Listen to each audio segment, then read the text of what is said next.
Assalamu alaikum, Imran. First of all, thank you for giving a whole generation of Pakistanis the hope for a better Pakistan. I speak for not just for myself, but for a lot of other youngsters like me who now believe in a better Pakistan and are actually looking forward to being back in the country. My question is more about from your own life, from your own experience.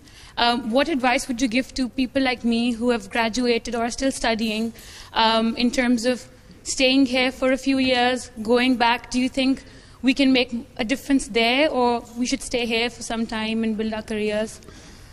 So it's a tough one. Look, thank you. Whatever you decide in your life, education is a means to an end.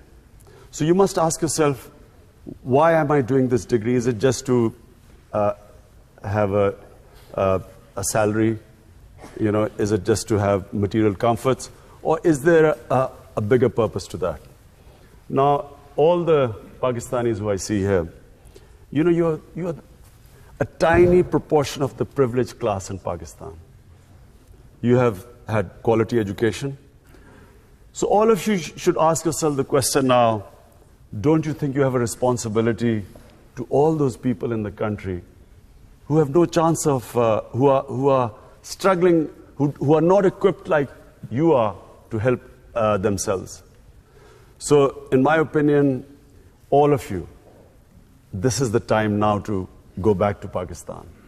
This is the time to take the plunge.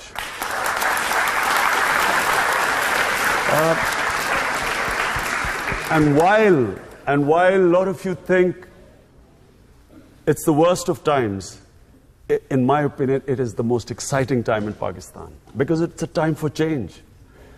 Wherever you go in the country, and there was a recent survey, the International Republican Institute survey, 89% of people in the country want to change today.